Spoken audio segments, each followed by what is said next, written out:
1962 साली मालेगाव मतदारसंघातून काँग्रेसचे उमेदवार हारून अहमद अन्सारी हे विजयी झाले होते। त्यांना 24,011 एवढी मते मिळाली होती। 1967 साली मालेगाव मतदारसंघातून पीएसपीचे उमेदवार निहाल अहमद हे विजयी झाले होते। त्यांना 21,565 एवढी मते मिळाली होती। 1972 साली मालेगाव मतदारसंघातून काँग्रेसच्या उमेदवार आयेशा हकीम या विजयी झाल्या होत्या। त्यांना 36,848 एवढी मते मिळाली होती। 1978 साली मालेगाव मतदारसंघातून जेएनपीचे उमेदवार निहाल अहमद हे विजयी झाले। त्यांना 47,237 एवढी मते मिळाली होती।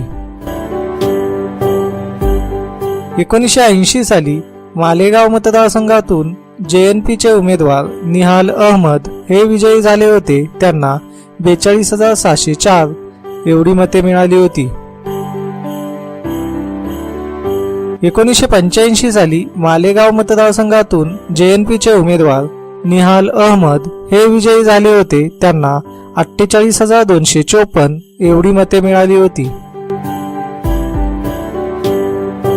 1990 साली मालेगाव मतदारसंघातून जनता दलाचे उमेदवार निहाल अहमद हे विजयी झाले होते। त्यांना 67,944 एवढी मते मिळाली होती। 1995 साली मालेगाव मतदारसंघातून जनता दलाचे उमेदवार निहाल अहमद हे विजयी झाले होते। त्यांना 65,221 एवढी मते मिळाली होती। 1999 साली मालेगाव मतदारसंघातून काँग्रेसचे उमेदवार रशीद शेख हे विजयी झाले होते। त्यांना 74,433 एवढी मते मिळाली होती।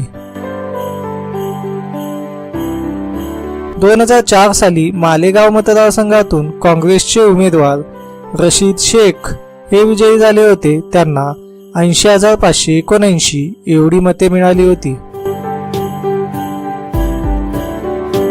2009 साली मालेगाव मध्य मतदारसंघातून जेएसएसचे उमेदवार मुक्ती मोहम्मद इस्माईल खालिक हे विजयी झाले होते। त्यांना 71,157 एवढी मते मिळाली होती।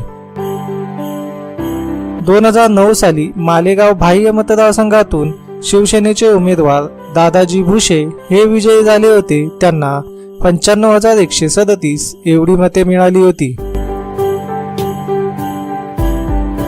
2014 साली मालेगाव मध्य मतदारसंघातून काँग्रेसचे उमेदवार आसिफ शेख हे विजयी झाले होते। त्यांना 75,326 एवढी मते मिळाली होती।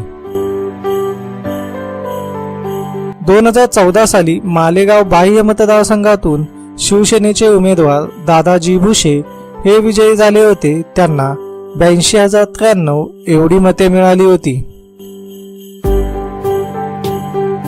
2019 साली मालेगाव मध्य मतदारसंघातून एमआयएमचे उमेदवार मोहम्मद इस्माईल अब्दुल खालिक हे विजयी झाले होते। त्यांना 1,17,242 एवढी मते मिळाली होती। 2019 साली मालेगाव बाह्य मतदारसंघातून शिवसेनेचे उमेदवार दादाजी भुसे हे विजयी झाले होते। त्यांना 1,21,252 एवढी मते मिळाली होती।